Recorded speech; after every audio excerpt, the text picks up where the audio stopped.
বানাচ্ছি fish chop. তার জন্য 4 টুকরো কাতলা মাছের পেটি নিয়েছি।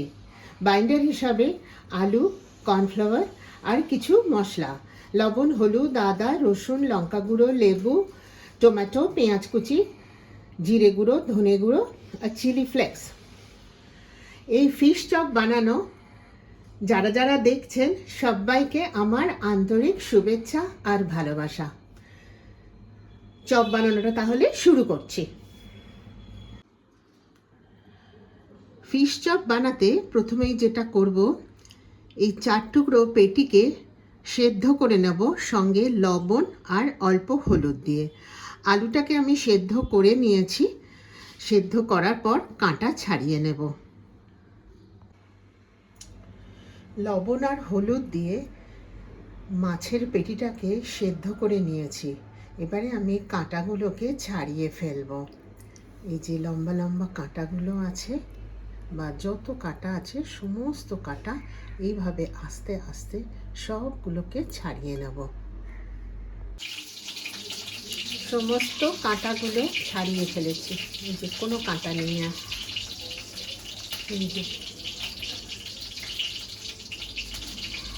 এবার হাত দিয়ে এগুলোকে এইভাবে ছোট ছোট ছোট ছোট করে টুকরো করে মেখে নেব। সেদ্ধ করে রাখা আলুগুলো নিয়ে নিলাম। এর মধ্যে পেঁয়াজ কুচি, জিরে গুঁড়ো, ধনে গুঁড়ো, চিলি ফ্লেক, লবণ, হলুদ গুঁড়ো আর লঙ্কা গুঁড়ো নিয়ে নিলাম। এরপরে আমি আদা রসুনের পেস্ট করে নেব। নিয়ে এই আলুটাকে স্ম্যাশ করে নেব। আদা, রসুন, 1 টুকরো দারচিনি আর একটু টমেটো গ্রাইন্ড করে নিচ্ছি। আদা, রসুন, দারচিনি আর টমেটোর পেস্ট। আদা রসুনের পেস্টটা দিয়ে দিলাম। এরপরে দিচ্ছি কর্নফ্লাওয়ার, যতটা প্রয়োজন ততটা দিয়ে দিলাম। এরপরে এটাকে আমি ভালো করে হাত দিয়ে মেখে নেব। খুব মিহি করে মেখে নিলাম। এরপরে 1 টুকরো পাতিলেবু, এটার রসটা এর মধ্যে দিয়ে আবার একটু মেখে নেব।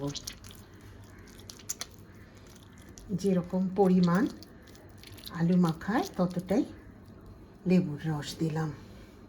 এরপরে মাছটাকে যে কাঁটা ছাড়িয়ে মেখে রেখেছি এটাকে আরেকটু মেখে নেব। মেখে নিয়ে আবার আলুর সাথে দিয়ে একসঙ্গে মিশিয়ে ভালো করে আবার মেখে নেব। সব কিছু দিয়ে মেখে নেওয়ার পর এই মণ্ড থেকে আমি এবার মাছের চপের শেপে সব বানিয়ে নেব। এইভাবে ফিশ চপের আকারে সবগুলো বানিয়ে নিলাম। অল্প একটু বেশি হয়েছিল, সেটাকে আমি এরকম গোল করে বানিয়ে নিলাম। এবার আমি গ্যাস অন করে কড়া বসিয়ে দেব। কড়া বসিয়ে গ্যাস অন করে আমি সর্ষের তেল ঢেলে দিলাম। সাদা তেলেও করা যায়, কিন্তু স্বাদটা অনেকটাই কম হয়। পরিমাণ মতন আমি সর্ষের তেল ঢেলে দিলাম। এটাকে আমি গরম হতে দেব এখন।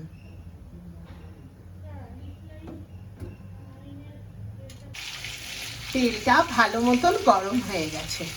আমি এবারে মাছের চপগুলো আস্তে আস্তে ছেড়ে দিলাম। একসঙ্গে দুটোর বেশি দেব না। গ্যাস সিমে থাকবে। 4 মিনিট মতো সময় লাগবে সিমে। 4 মিনিট বাদে আমি উল্টে দেবো।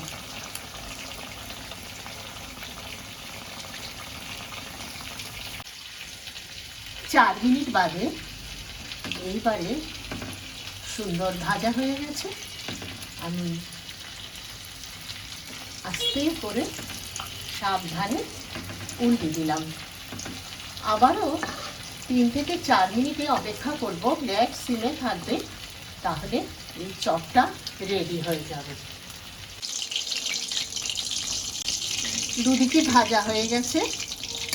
এই যে পাশটা এরকম, এটারও এদিক ভাজা হয়ে গেছে। আমি এবার তুলে নেব। আরও যেগুলো আছে সবগুলো একে একে ভাজা করে নেব। তৈরি হয়ে গেল ফিশ চপ, একদম ক্রিস্পি, সুন্দর ফ্লেভার যুক্ত।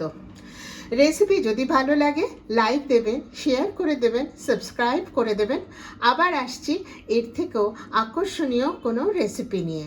ততক্ষণের জন্য খুব ভালো থাকবেন, আমার অনেক ভালোবাসা জানবেন।